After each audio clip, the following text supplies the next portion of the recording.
ayan, we're now flying to Manila once again. And after almost 2 months after my Batanes trip is masusundan na naman ang ating trip. This time is we'll be going to the Luzon, North Luzon, and we will be exploring 3 to 4 provinces. We will be flying with AirAsia this time.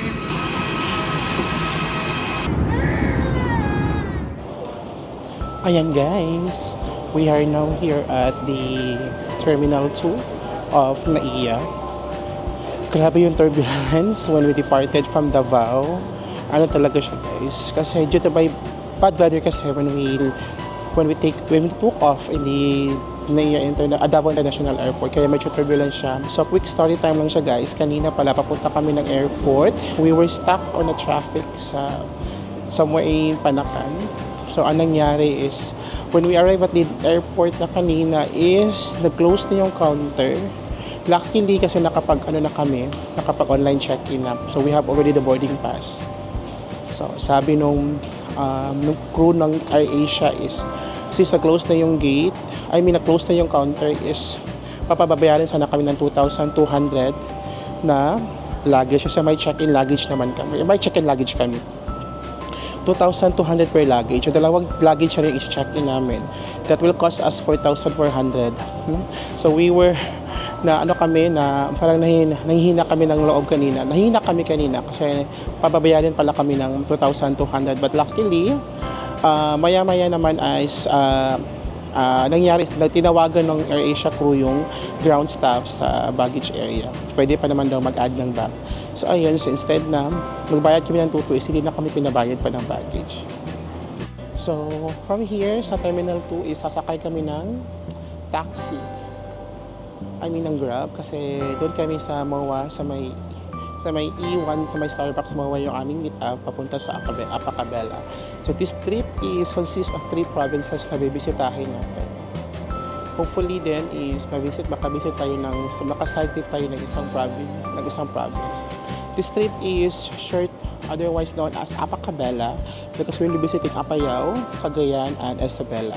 So I think our first stop for tomorrow is the province of Isabela.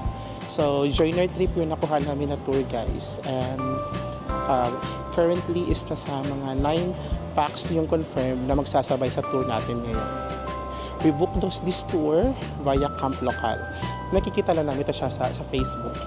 So kukunin muna namin yung luggage ni Ma'am Ravia sa SM E1 ang yung meet up natin guys. So currently ando na sila. So, kami na lang yung hinihintay.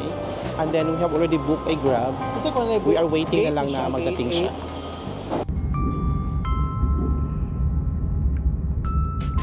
Guys, nasa Ecom na kami. Saag-saag Japon guys. Oh my gosh. So the trip going to Isabela is mga nasa 8 to 9 hours na siya guys. And this will be another long trip. The last time that we have a very long land trip is kami din ni Ma'am Ravia. Yeah. We went to, saan pa yun? Legazpi, Albay. Nag-Bicol kami last year. So this time is may another road trip with Ma'am Ravi. Starbucks. Ito yung meet-up point. Sa likod lang kaya siya ng McDonald's. Yun ang ating orga. Si Bam. 2 hours later. We had a quick stop over here guys, somewhere in Pampanga. After 2 hours of drive. Para mag-comfort room, CR, saka magbili ng anik-anik. So right now is start na ng ating longest trip going to our first province according to the itinerary. We will be first visiting Isabela, tapos Cagayan, then Apayao.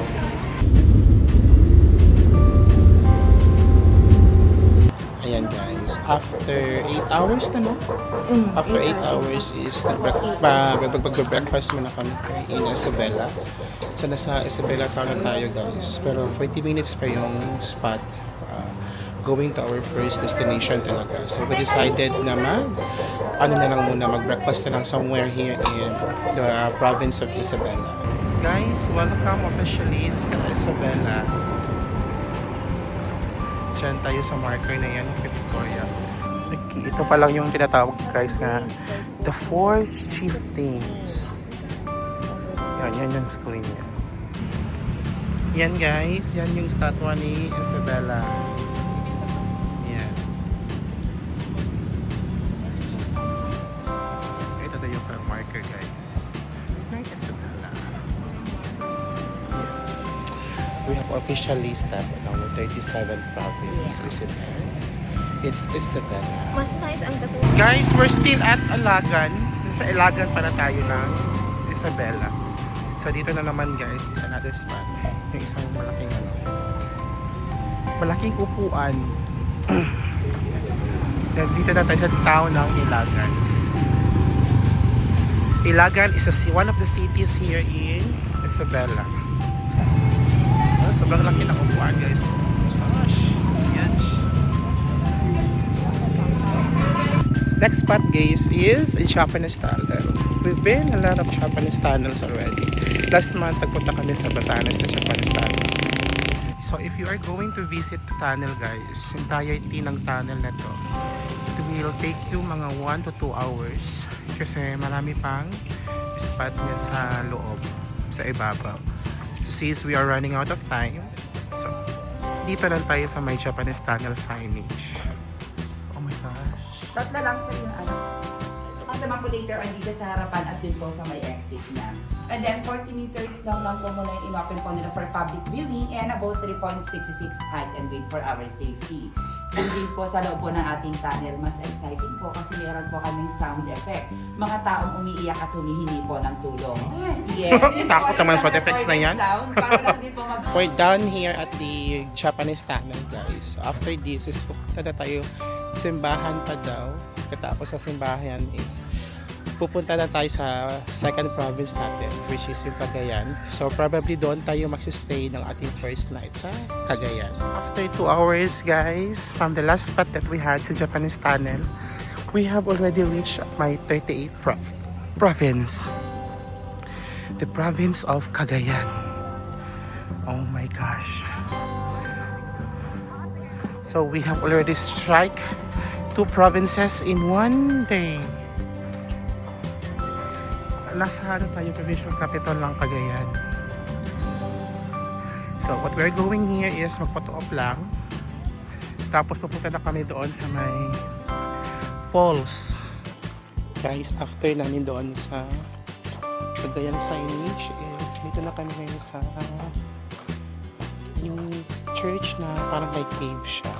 This is just only parang mga 40 minutes ride from the provincial capital of Cagayan. There is an entrance fee of 100 pesos per person. But I think this is already included. There are 180 steps pa daw siya guys going to the cave. It is pronounced as Kalaw. Kalaw. I do not know, but something like that. No, so it's a cave na meron siyang church sa loob guys. No, so this is one of the best spot or main attraction here in Cagayan that you shouldn't miss. And guys, so nagsisimula natin ang ating steps pero hindi pa ito yung hindi pa dito nagsa-start yung 180 steps going up to the cave. Kayanin ba nato ng ating ng ating mga paa? Ay, naka-20 ka na rin, ma'am. Ay, Diyos. Mahaba kong nakyat sa Coron. 800.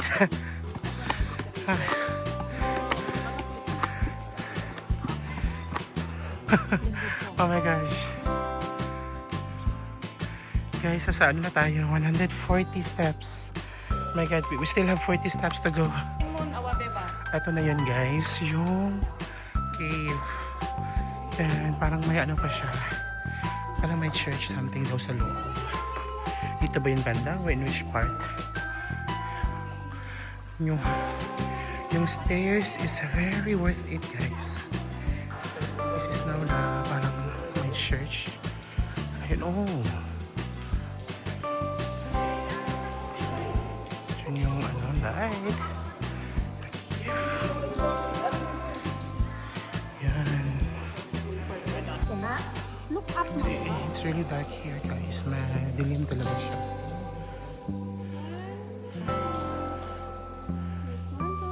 na guys, we're done with the cave.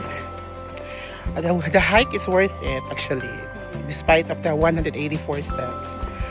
And when you arrive at the destination, it will give you, it will replenish all of your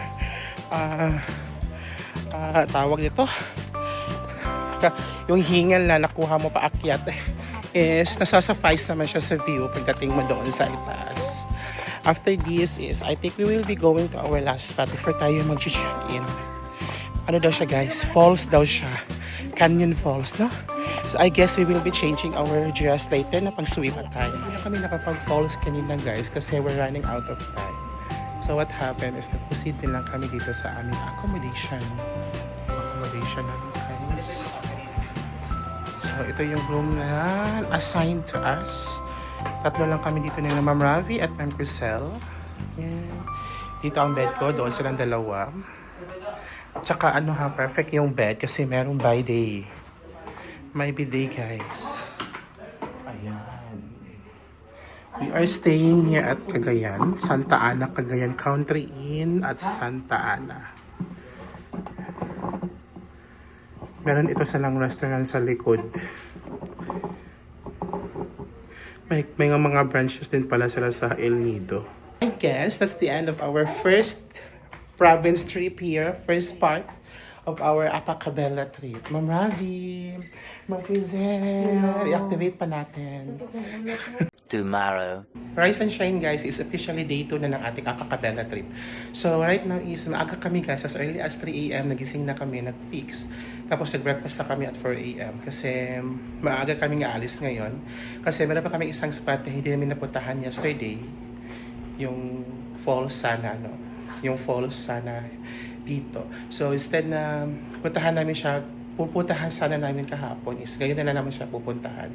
So that will be our first stop here sa Cagayan. Then after that sa falls guys is pabiyahe kami ng almost 2 hours sa Apari para sa aming island hopping doon. No? So this will be a full jump pack, full day Cagayan trip. After an hour galing sa aming accommodation guys is we have already reached the Blue Waterfalls. Oh my gosh. So meron siyang mga 10 to 15 minutes na trek. Look at the trek guys. Kasi oh my gosh, ang lalaki na mga bato. Ito yung trek dito.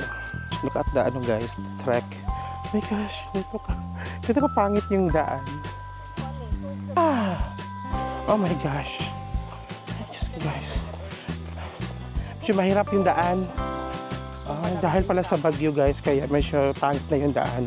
After 20 minutes, we are now already here sa jump off ng falls guys. Para tayo parang trekking na for me ha, ang 20 minutes. Meron din sila dito mga rental ng mga ano guys, aqua shoe. Hindi ko ano. Ha? Try mo. Yung pala kayo aqua shoe. Kasi ano tiba, hindi kasi ako makaduko. Uy, bakit nakangiti ka? Bakit? Ano pangalan?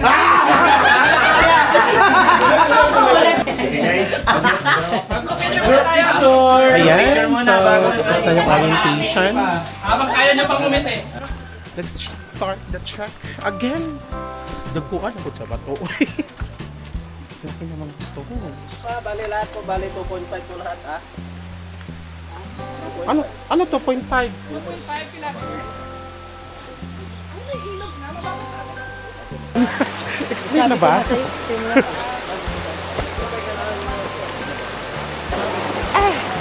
Kuya, hold my hand! Char! Oh my gosh! Oh my gosh, mabahala na. Basta may video. Hindi ka mahalaga. Yan ang mahalaga. May video. Diyos ko, Lord. Oh my gosh! Guys, after the river crossing is may napaka-steep na naman na daan. Oh my gosh. Oh my God. Spider-Man, Spider-Woman. Oh my God, parang na yun nasa kalagitnaan ng ano. May tubig na naman ako naririnig. Pamuraw. Diretso na yan. Tubig na. Ha?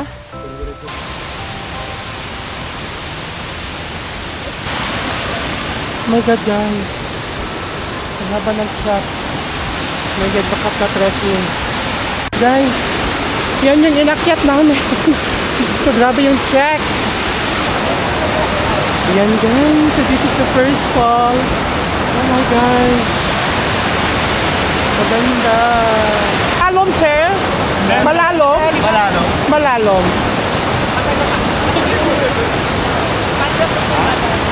Hello!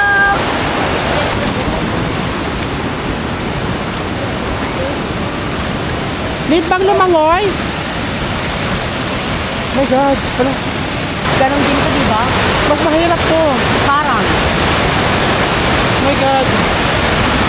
Sulod, ganun pala siya ka-extreme. Akit pa tayo doon. Diyos ko Lord. Oh my God.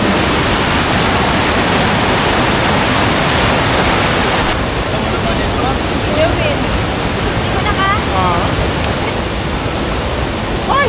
Pag may sales!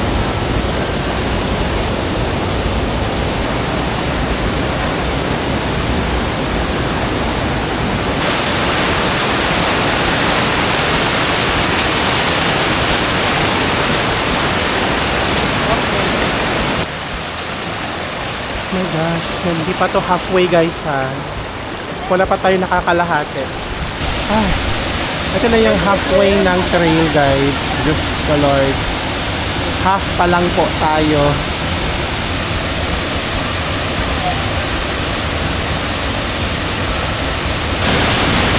Oh my God, Ma'am Ra. Diyos ko Lord. May rappelling pa lang nagaganap.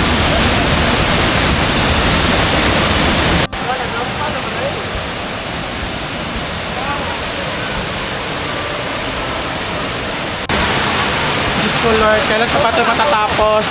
Malapit si sir. Malapit na din ako.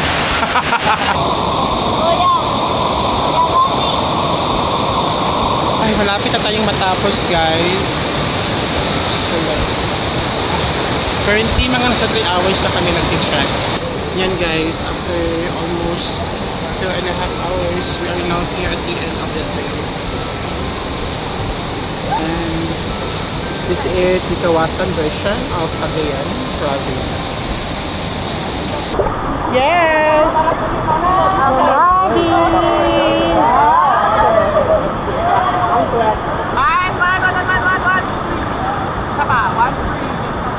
Yan guys, we are now already on our path going to the exit way.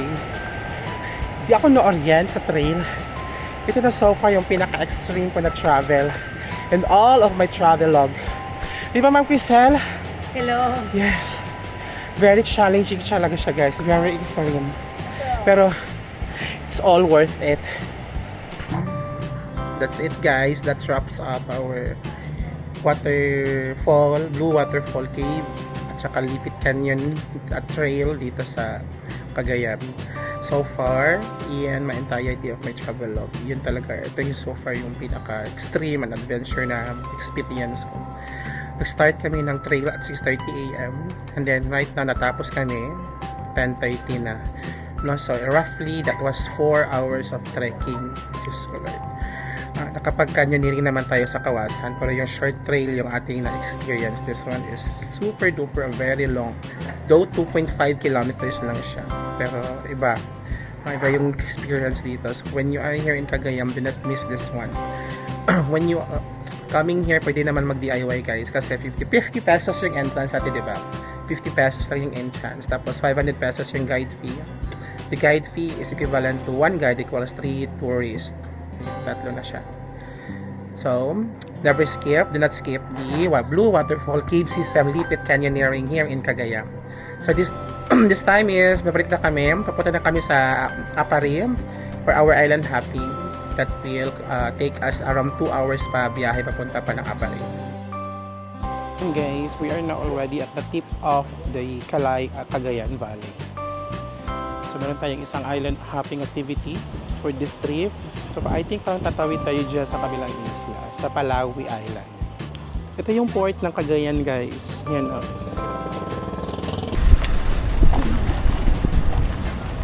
Oo nga, no? Sino nagsabi noon?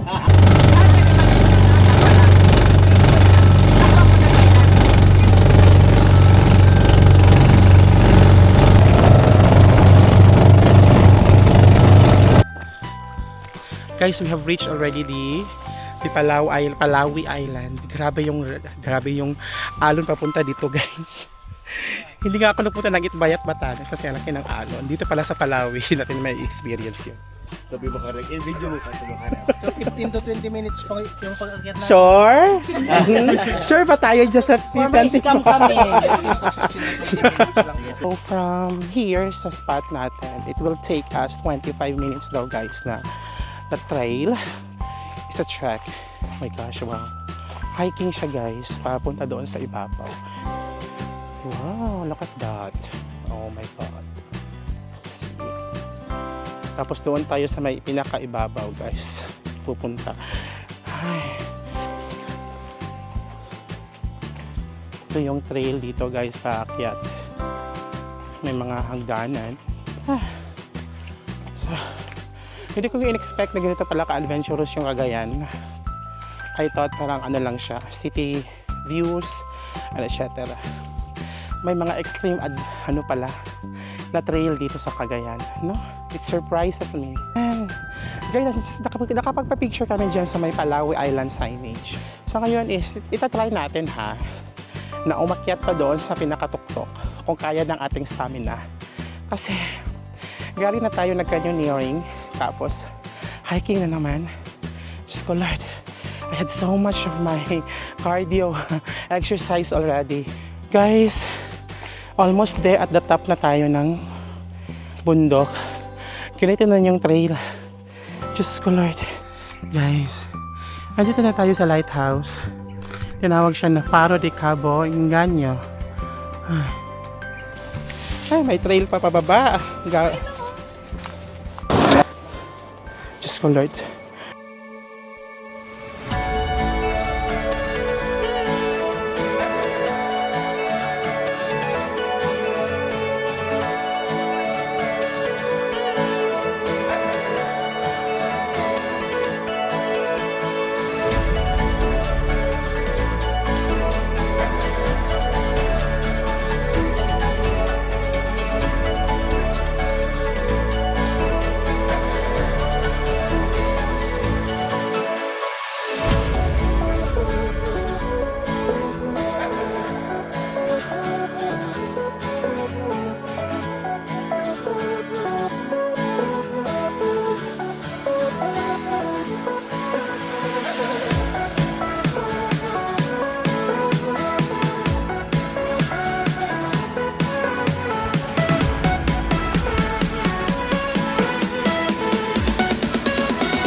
Guys, nasa baba na kami ulit.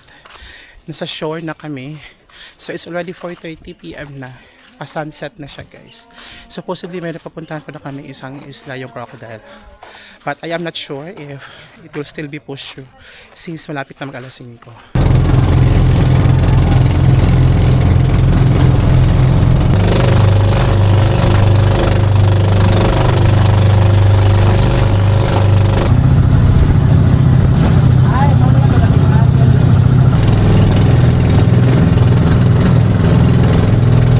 Tomorrow.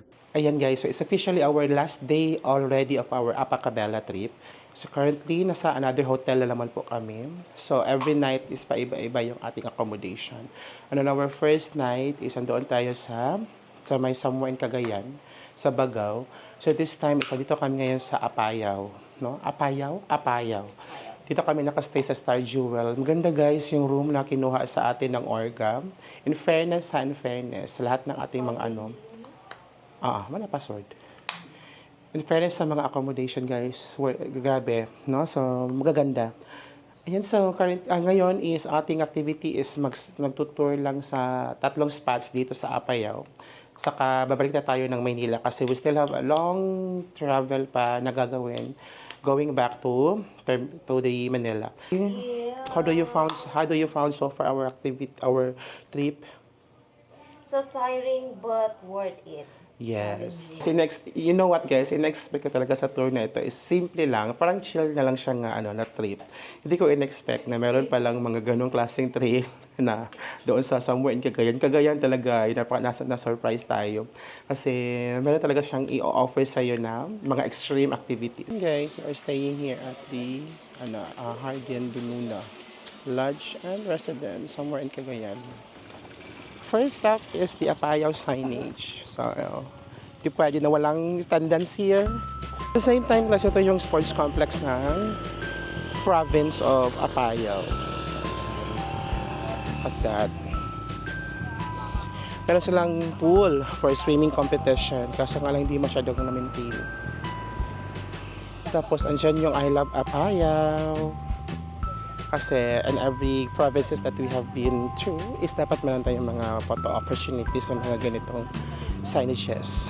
Si Bam, yung ating coordinator for this trip. Hi Bam! Hello. Yeah, if you want to book a Apacabela trip, book with Camp Local, di ba? Yes. Camera mo? Hello! Guys, is our another coordinator here, Sir Ronnie. Isa lang Oh. Napaka hands-on. Very hands-on. Sige. That's 0.5. 0.5 game. 1, 2, 3. Hindi na talaga yung pagkainabangan sila. Tingnan mo, nag-ano na ha? I love Apayao. Sapa? Saan yan? Pupunta nyo talaga kung saan tatama yung bagyo.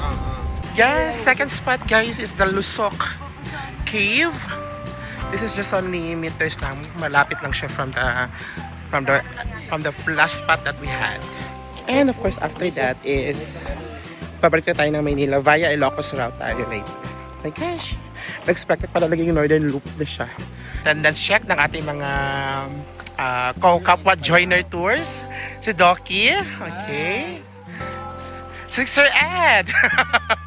So yeah, registered muna tayo. So nire-register na tayo ng ating guide, si Sir Bam. That's the beauty of arranging tours kasi wala ka nang gagawin. You just wait for your turn na to explore the Lusok Cave. Ito yung rate nila guys. If gusto mo mag-DIY. Let's start the trek. May konting trekking guys. Guys, yung mga pants, yung kung may mga medyas kayo, tanggalin nyo muna kasi magbabag-an ka dito.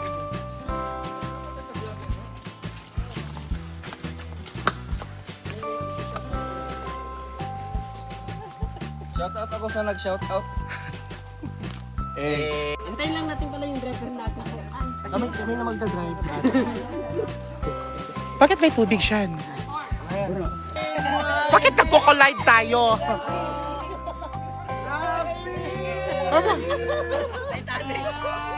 Bakit saan yung phone mo?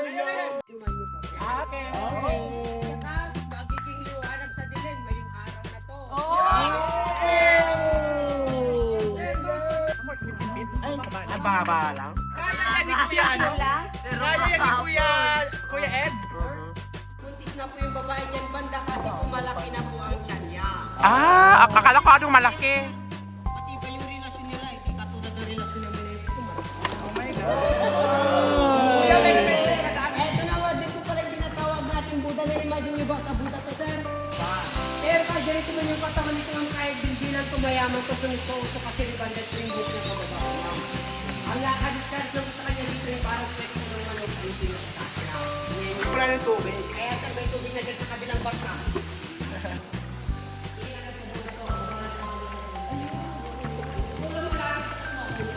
Share na. Natawa ako. Sayang yung bangka. Siyempre. Ano yan siya flexible yan.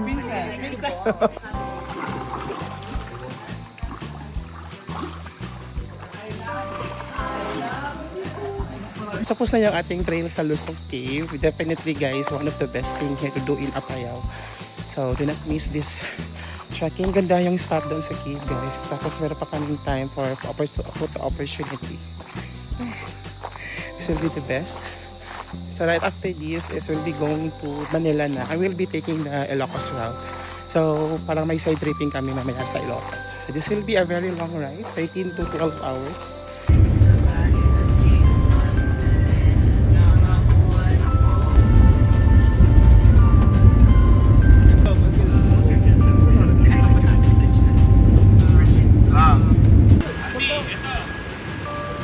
Picture tayo. Guys, we have the opportunity na mag-side trip sa Ilocos. Guys, after a year, last year. Patapat Yeah, so nakapag-side trip tayo sa Ilocos Norte going back to Manila. Guys, talagang Northern Loop na talaga yung nagagawa namin. Third time niya in Ilocos Norte. Nasa Bangi na po tayo. Guys, yan. Last year nakapunta ko dito sa Bangi. So wala pang taon is I'll back again. Here in Ilocos Norte.